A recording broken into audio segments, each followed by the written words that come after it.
That's more. Hey everyone, welcome to Diamond Cars episode 12. Is it 12? I think it's 12. Wow. That's pretty good. That's 3 months worth. 3 months? Christ. 3 months. Thank you. That's amazing. Thank you very much for sticking with us. I mean, yeah, it's pretty good. We're really happy to keep going. Oh, a bit of a season one call. There, wasn't it? It's coming back. Pins o'clock. Yeah. Thank you, everyone. Oh, it's Pins o'clock, yeah. It's Pins o'clock somewhere. Mm. Well, I've got an empty glass of Tesco Scottish sparkling water. So It is not a Scottish fly, is it, Ben? I love Scottish fly. That was fun.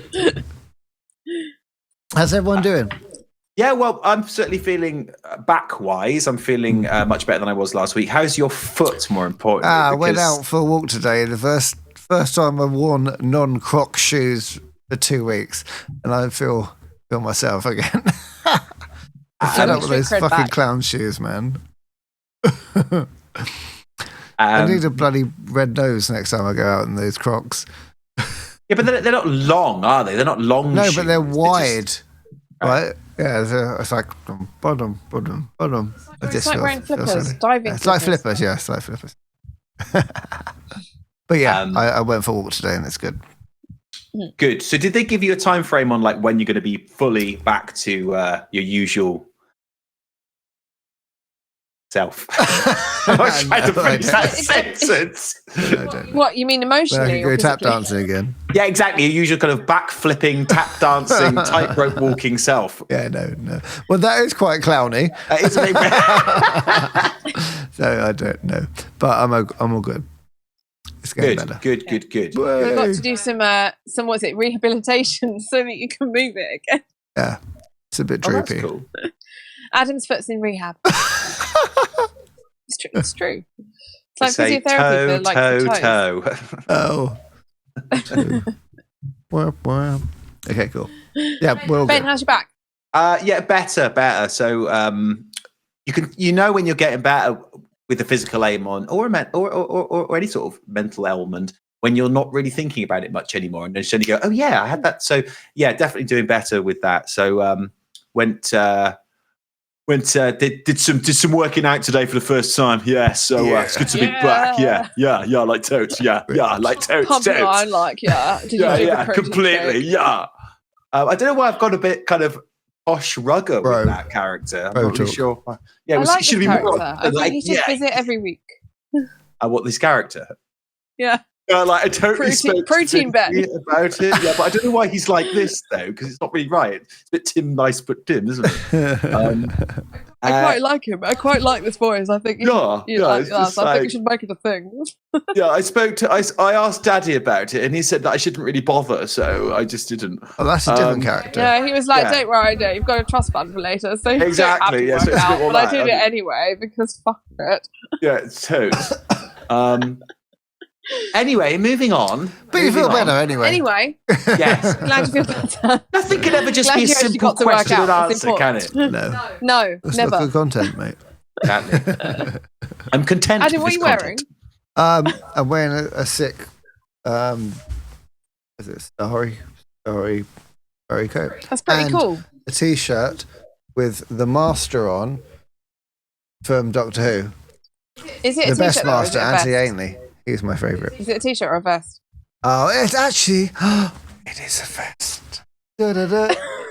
Hey. No sleeves for me.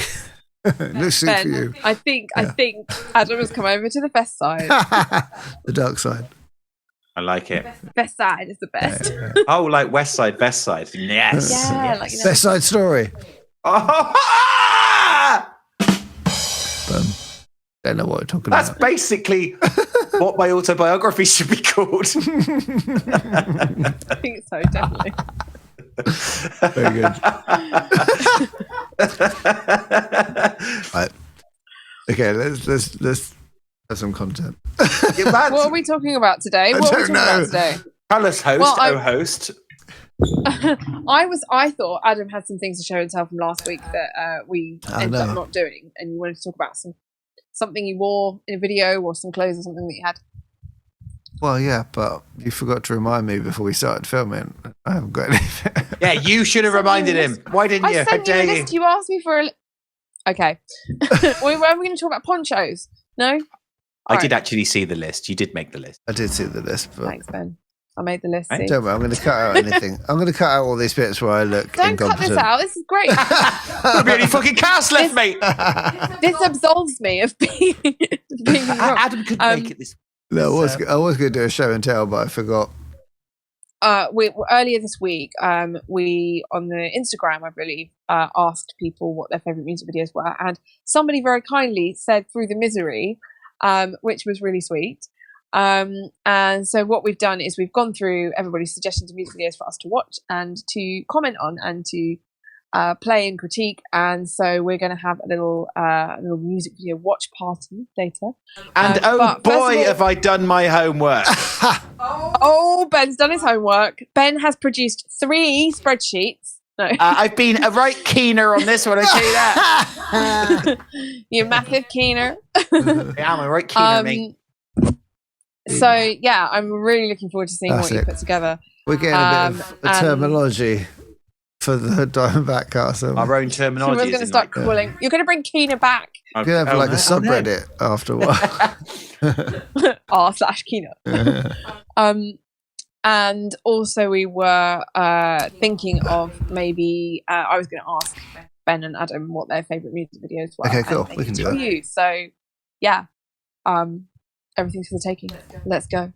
What are your favourite music videos, guys?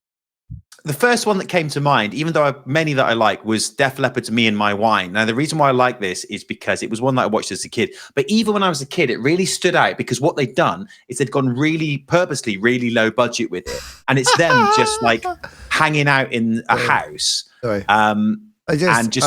Sorry to interrupt. I was just getting Me and My Wine queued up, and I typed Me and My, and it came up Me and My Willie as the first suggestion. I don't know what that says about me. It's about your YouTube algorithm, really, isn't it? Well, yeah. I mean, is that one of your own personal videos? So this is it? That's the name of your autobiography. Okay. So this music video was apparently... This is the music video from Def Leppard, is it? Yeah, I'm not playing it, but I'll just do a couple of bits. Yeah. It's actually quite they've done 3 albums by this point, and they've gone really big in America. So they purposely paired it back. This is like 1984. So they paired it back to do this really stripped down video where it was just filmed in like someone's auntie's house or something. And it's them just like knocking about the house being stupid. The idea being that it's the day after a night out and they're all like really hungover but still playing. And I really liked it as a kid because I just thought it was so grassroots and so kind of authentic. And it was like seeing these big rock stars in a much more stripped down, pared down way. And apparently they modeled it on their love of the Young Ones at the time, because it would have been... 82, 83, 84 was when the Young Ones was out, the TV show. To get Rick Mail in every show. Of course, yeah, we've got to find a way.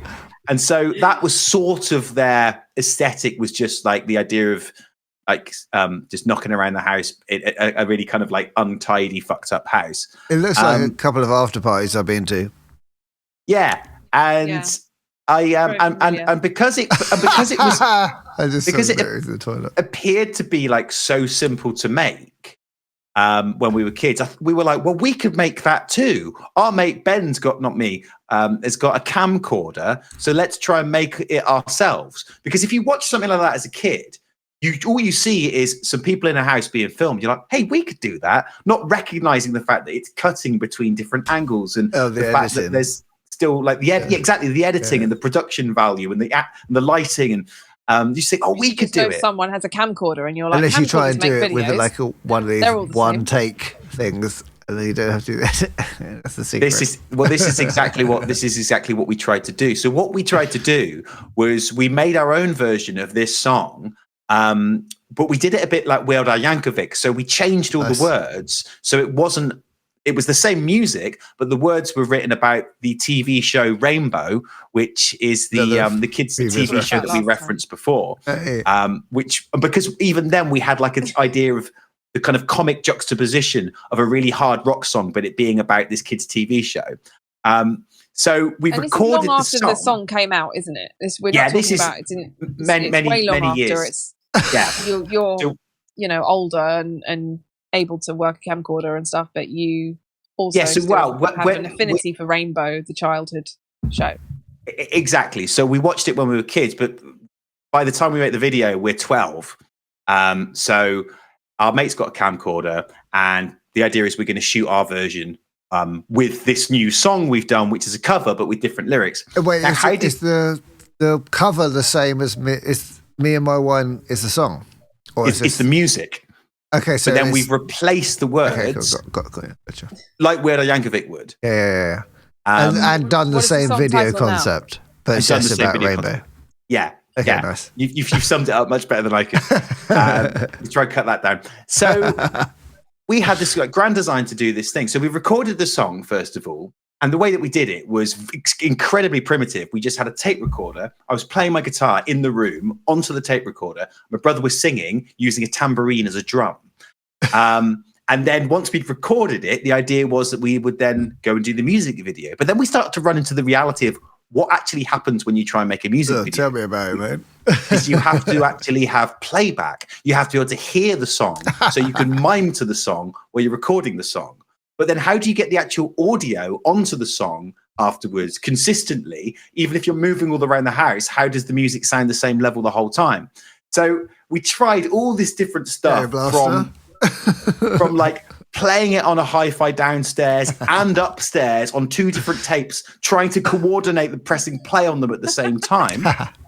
Then there was a version where we tried to sellotape headphones to the microphone on the camcorder, so that the song was directly going into the speaker to the microphone on the camcorder, but then the second tape was playing in the house, so we could hear it, but the sound that was going into the camcorder was consistent. Nice. Because we had no editing suite. All we had was this camcorder. Is ingenious. What year are we talking? It's quite ingenious, actually. So you're a bunch of 12-year-olds doing this? Yeah. When are we talking? That's amazing. This was 1993. Oh. Now you've told everyone your age. Oh, sorry, guys. You can cut that out if you want. But 90s. Yeah, it was in the 90s. Some point in the 90s. This was in the 90s. Ben and his friends were 12. Yeah, this was in the 90s. This was sometime in the 20th century. And that's cool. That's a genius. So during the war, we tried this 3 different weekends, because it failed every time. Every time we did it, it failed because you can understand it wouldn't work. We didn't understand that we needed an editing suite to actually make it work, to put the music on afterwards. So after 3 different attempts over 3 different weekends, because we always had to wait for Ben Taylor's parents to go away, so we had free run of the house.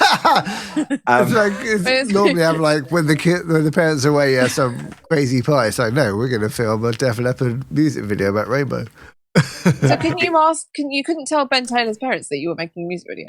I think the idea was more that it would be easier if they were out of the house. The first 2 attempts, they were like, come on, boys. Yeah. So one of the attempts that we did actually has his little brothers and sisters just milling around in the background, getting in the way. But we didn't have any option because it was like, okay, this is the only chance we've got to do this. So we tried a 3rd time and it failed again. I think what had happened the 3rd time was the tape that we'd put in to actually play the music over the microphone of the camcorder, we put the tape in the wrong way round, so it was playing the wrong song. And we didn't know till later. I don't know. We didn't know till later because we couldn't hear what was going into the camcorder. So after 3 weeks and 3 attempts, this is awesome. We gave up. That was it. We just gave up. And the project it remained on this VHS on this VHS tape. That we'd sometimes watch back the 3 different attempts, but there was no music to it. It was just like it was a failed project. Then, wait for it. And I think I can speak for everyone now and say, please tell me this still exists. Well, what happened was that many years later, I then decided for my brother's birthday, as a surprise, I was going to finally make the video. I was going to make it exactly the way we'd always wanted it to be. The way we'd visioned it, the way we'd dreamt of. So I found the VHSs, I got it digitized, I then edited together the 3. So now that means I actually had 3 different runs of it, because as you can imagine, each run was completely linear. We'd go in and we just film it all in one, like you said, Adam, going around with the camcorder and hoping that it was pointed at the right things at the right time. But now I had 3 failed versions to cut together. Yeah. And I redid the song with the musical knowledge and the technology that I had at this point when I was, this was 2015. And finally put it together, got a really good singer to actually sing the parts. I played all the parts, programmed the drums, made it sound as much like the original Def Leppard recording I could, but with this new vocal performed by Henry of Night by Night, who could sing it in that style. So it finally sounded like the way we'd always wanted it to sound, that we dreamed it could sound. Then this really tricky bit was... That's the best present ever. The hardest bit was... because the version that we'd recorded in 1993 had no click track. It wasn't on a grid. It was just completely random. Amateurs. Right? So I then had to match the footage to the on the grid version that I'd recorded in 2015, which mostly seems to fit. But there's bits where it doesn't, but it's okay because the whole aesthetic of it is that it's a bit shit, anyway. And then I presented it to my brother as a Christmas or birthday present, and he was just blown away. He couldn't believe that it existed. This is incredible. And that's awesome. It's one of my proudest moments because my brother and I were in the video with our mate Rob, and our mate Ben was filming it. Rob didn't really have a part other than running around with a sword.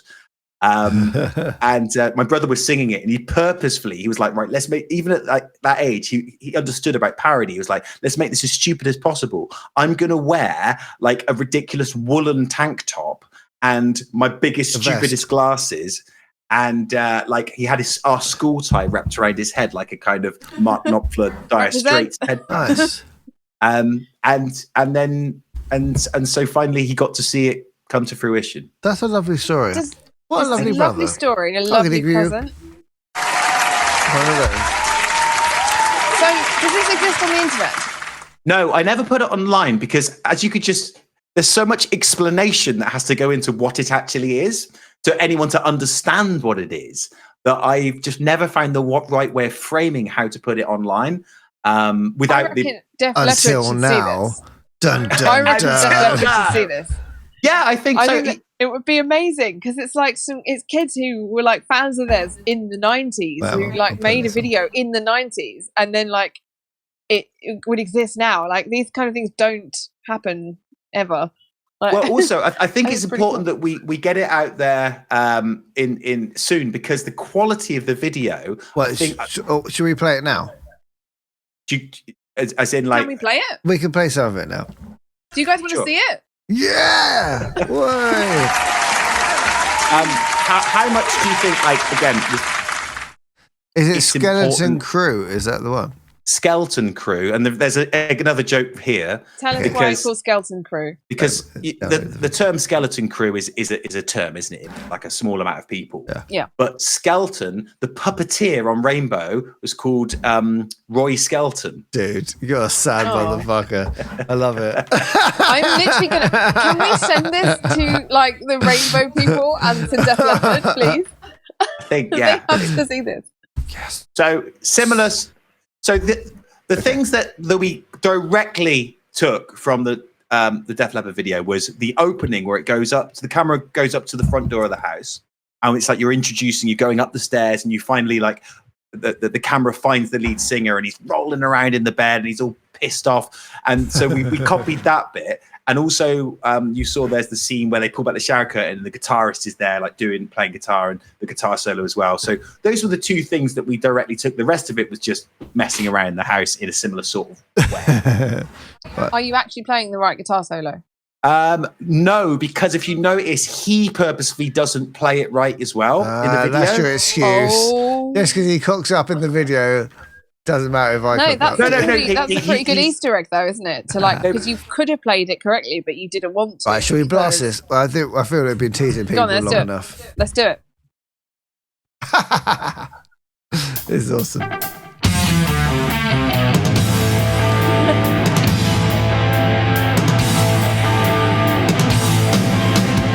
my god, my stuff. Everyone had that Zemo 993. yeah! Come on!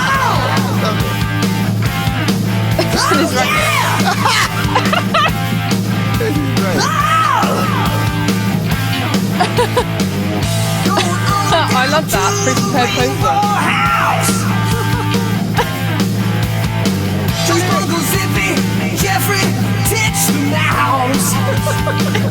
Oh no! Rob, Jane, and Freddie, come along to tell the story and sing. Dawn and Christopher come to play.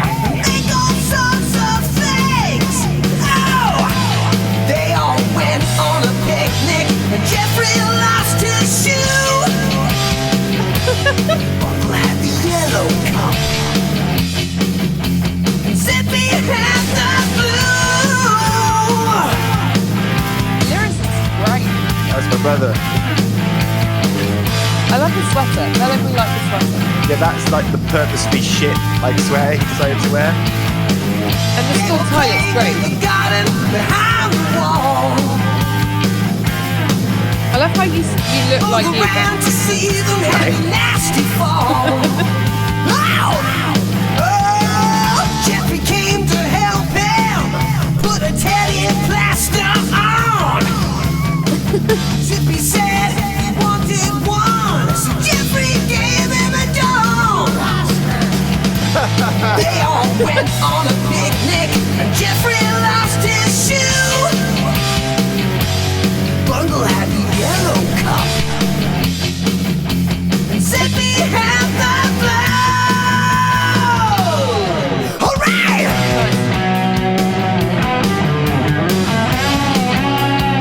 Ben's literally had it before it was highlighted.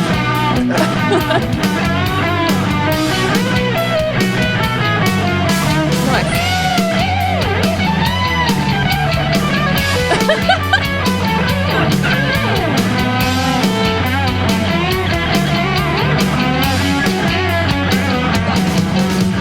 Just like wandering around looking confused.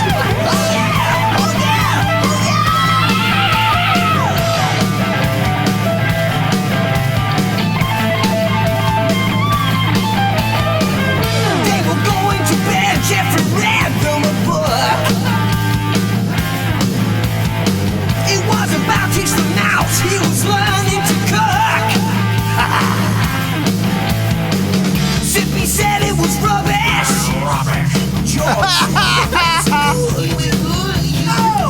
Uncle said I couldn't decide. Zippy said he was as big as two shell plates of wood. Rainbow! Rainbow! Oh, rainbow! Rainbow! Thank you! I love your impressions in there. Zippy said it was rubbish. George said it was good. Oh, it was good. That's fucking gold. I had mate. so much fun doing like the actual song late, like in 2015, of the way I'd always pictured it in my head, how I wanted it to sound. Because I can remember things like that. Like I can remember songs that I like wrote when I was 10, and like how they went and what the words were like and stuff. So it was really fun doing that and making it sound as much as I could like the musically like the original, but with these vocals. That's awesome. Well done. That's amazing. So has Ben Taylor's parents seen it? That's a good question. I don't know. I did contact Ben Taylor, who now lives in Australia, and sent it to him, and he was delighted. It's nice when you recontact with someone many years later, and they're still the same, and they still find it funny, and he really appreciated seeing it. Amazing! Yeah. That's really cool. I appreciate it. And with the other guy that was in it as well, Rob. I sent it to Rob, and he just seemed to be a bit kind of non-committal, like, oh yeah. So, well, now they're on a podcast, so there you go, immortalized. Yeah. Now we're immortalized on the internet. There you go. This is awesome. I really think we should send a home video to Def Leppard and see what they say. Yeah. Well, why not? I mean, love it. And to the people from Rainbow. Yeah, I love the bit where you Double, rip down your like double, rock posters and it's a rainbow poster. That was my AC/DC calendar, and we'd taken all the original like the different like months out and put them over the rainbow. So he was tearing down the AC/DC pictures. Why didn't you do it to a reveal- rainbow song? What the band Rainbow? Yeah, since you've I been think that's gone. Funny. Oh, Too many levels. Too many rainbows. And also, that's the point was cool. it was like the Def Leppard video. Yeah. So yeah, kind of had to be. So I like what you did there. You have had those like rock and roll moves, like the way you move the guitar and you're like rocking out, and like you're obviously the coolest one. No offense to anyone else, but you are.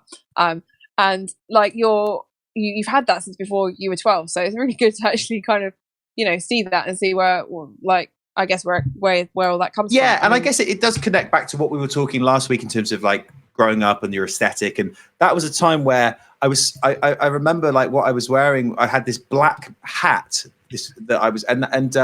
My hair was in a ponytail, but it wasn't quite all long enough to go in a ponytail. And I was wearing a black cardigan and no vest. No vest, black t-shirt, a black cardigan and skinny jeans, because it was like a mixture. I was trying to mix up grunge with kind of hair metal. And punge. Did you have hairspray in your hair? I didn't. There was no hair products, but there's one you can see on one of the scenes. I've got this black hat on that I used to wear sometimes, like a fedora thing at the end. Yeah, and I used to actually wear that. We went on holiday once to Wales, and I wore it the whole time. Hashtag bring back the fedora. Yeah. Like literally everyone should just wear fedoras at Ben now. And I wore it because I was trying to be like some kind of mythical swords and sorcery character. So that was also part of it as well. I know exactly what you mean. Wait, hang on, cut this. Oh, so yeah, that sort of thing, yeah. When I was about the same age, actually, I really wanted to be in Lord of the Rings. And so I used to, like, whenever I went to buy any clothes at all, I would make sure it was something that Aragorn might wear. So I had like the like everything I could find was just like something I thought would be something either Aragorn or Legolas would wear. So that's cool though, because you're just inspired by completely different sort of aesthetic. Mordor chic. Mordor chic, yeah. That's wicked. Chic. That's really cool. Mordor. So but yeah, Mordor core. Oh, nice, more core. Yeah, no, I get what you mean. Like, it's totally a thing that you do when you're sort of trying to find your aesthetic, and you look at things and you go, I want to be in this thing. And so I guess that's, it's a good reason to get a fedora, if any, because I think everyone should own a fedora. It's pretty cool. Putting that video together finally after all those years and bringing it all together is probably one of my greatest achievements of all time. It's really funny. And I like that you said that you could still see it was me. So as if I've carried through that same vibe and aesthetic for many 100%. years. Like, straight away, I thought at the beginning, I was like, oh, like, which one's Ben going to be? And then I was like, oh, there you go. I don't think there's anyone on this planet that wouldn't spot you. Well, and also, little D, I'm playing a SG as I still have today here. I mean, it's an Epiphone SG, not the Gibson, but it's a very similar shape. It's exactly the same shape. It's just red and black, as opposed to the ones I've got back here. So full circle. So you've always liked the SG, and always. Is that the first one? Is that the guitar you learned to play guitar on? It was the first guitar that I chose. The guitar that I got as a Christmas present was a more of a Strat copy. It was a Strat copy, the classic Stratocaster shape. And then when they were like, my parents could see that I was actually into it. They said, "Okay, next guitar you get to choose which guitar you have," and so I chose that one in the video. I got a obscure first guitar. If anyone wants to know what mine was, what was yours? Jackson Roswell.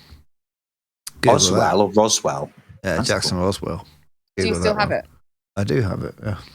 Is it nice. Is it in your room right now? Can you get it? No. Oh my god, we could do a whole episode of showing guitars. Oh yeah, defo. Let's do that for another. Another episode. Let's save that. Yeah. So you were saying about the music videos that you liked. You were talking about earlier. You mentioned about this, Ben doing everything in one take, and I think you said one of your favorite videos was Ava Adore. Yes, the best video of all time. I always make lists in my head of my favorite things ever. Actually, earlier today I made a list of my favorite sitcoms ever. we will save for another episode for me to reveal. But music videos ever, the greatest video of all time. Music video of all time. We've got a couple on the lowdown, but it's Ava Adore by the Smashing Pumpkins. And what is it about this that you think is so special? I've watched it. I watched it before this cast, so I've done my revision. What is it about it that you like so much? Oh, well, there's like, if all the Smashing Pumpkins videos are fucking incredible, right? This, not only is it one take, the entire thing. Let me see if I can get some screenshots while I'm talking. I love how it breaks the fourth wall, and I like it as much from a technical point of view as well. Let me get this up here. For people that don't know, I'm going to play this in the background. It's one long take, but the speed of the playback changes as well.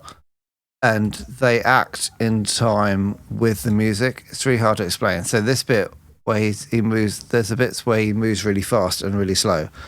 And it's one long take. So the audio playback that they're miming to is sped up and slowed down to match.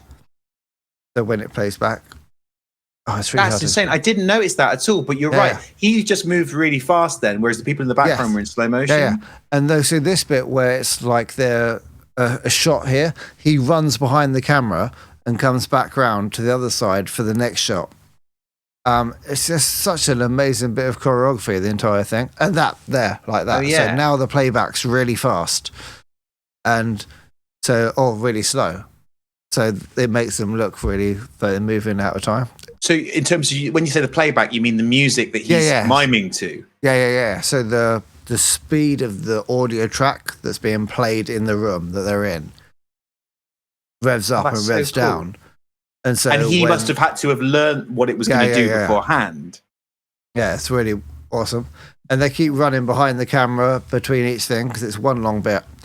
And also, two of my friends are in this video, which I'm quite jealous about. No way. Yeah, because it was filmed in London, I think. You know them. Yeah, David Roddy apparently from Rachel Stamp. Shout out to Rachel Stamp. He's in this video. Yeah, amazing. It's really amazing. So it's like one long take, and I love.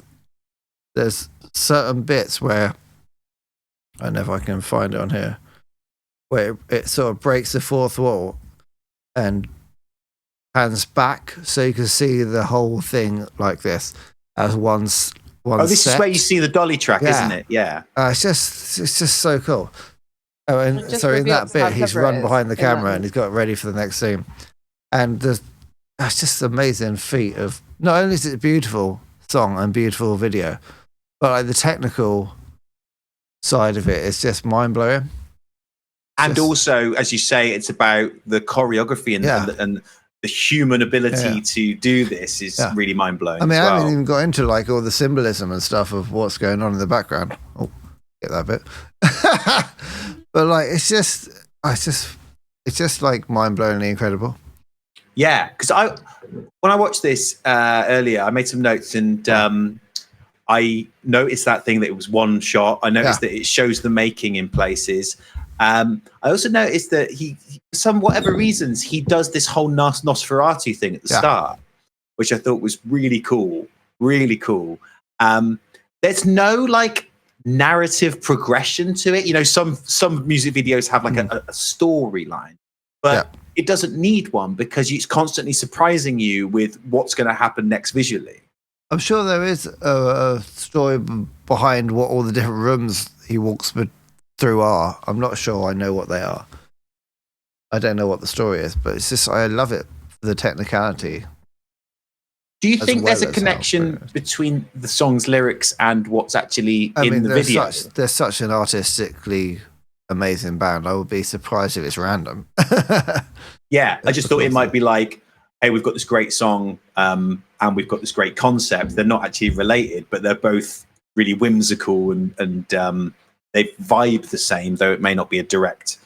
But and it was cool. I like the breaking the fourth wall again because sometimes he's not miming. Yeah, as in he's not following what's happening. He's just stops, but the vocals carry on. Yeah. And then later on, I know what you mean. And then That's later on, so cool. I think like the other band members pick up his vocal as well. Yeah, and it's great. yeah, it's a really amazing piece, Yeah. definitely. I think there's maybe like 3 or 4 of my favorite videos of all time are Smashing Pumpkins videos.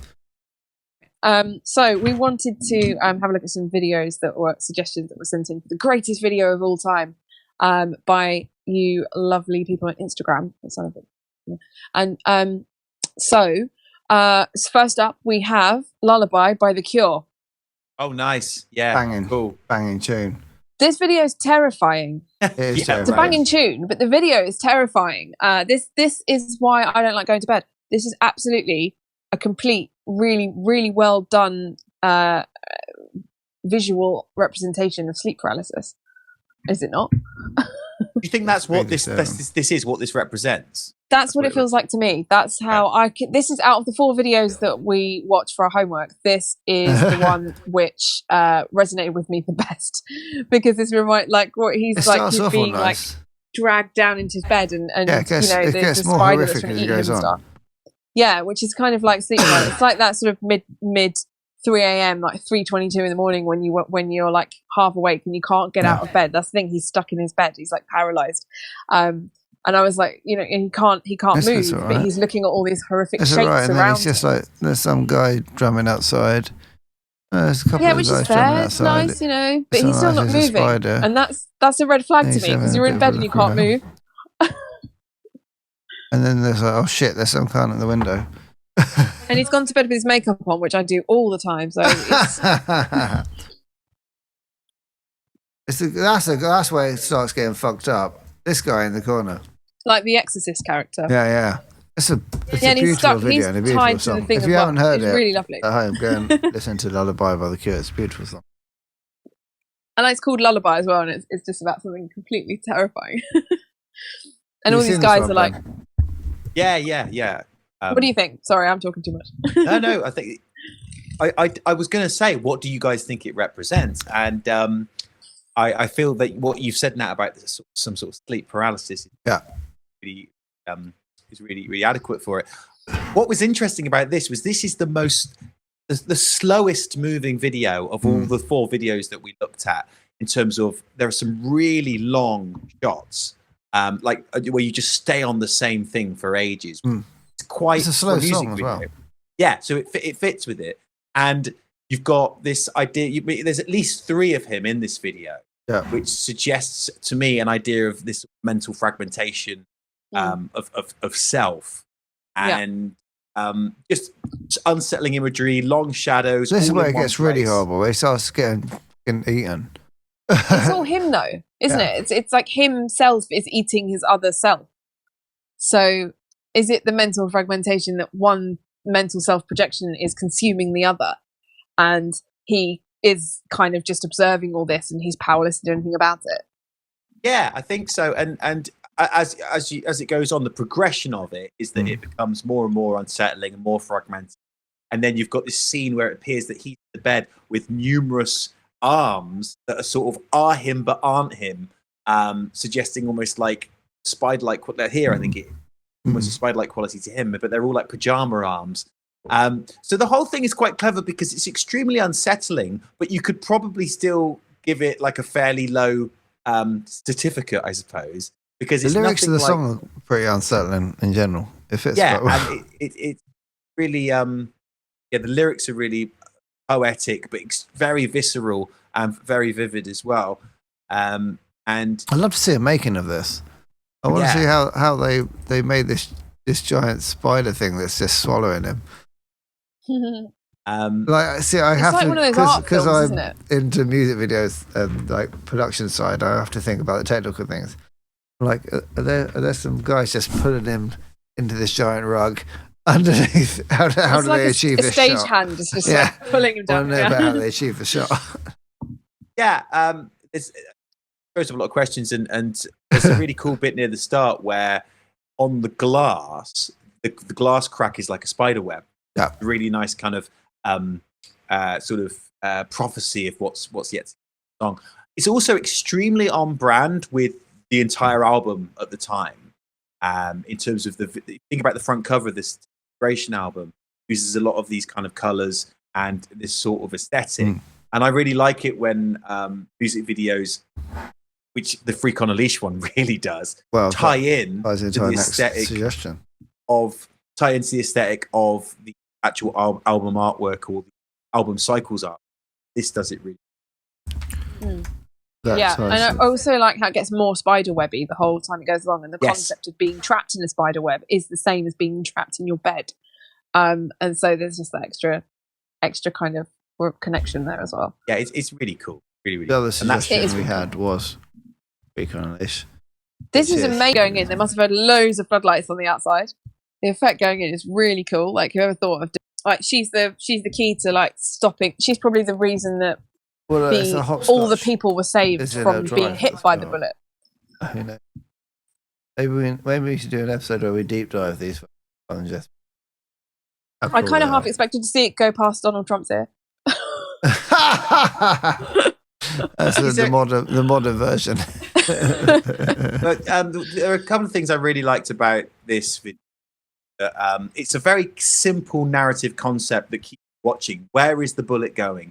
You're interested. You want to see where it goes. And then there's the payoff that it goes to where the band are. And in fact, there are loads of bullet holes there. Maybe the same bullet is coming loads of times or something. Well, because it goes back and forth, doesn't it? It goes back again over the thing. So is it the one bullet that keeps going and it just misses people all the time? Or which is really has it got them lots of times and this is like the 256th like version of Korn that exists? Yeah, totally. So who knows? Right, we've got one more for you guys. The other suggestion we had from the Diamond Bats was Aha. Take on Me. This is a classic. If I can get this guy out. Hey, you guys tell me.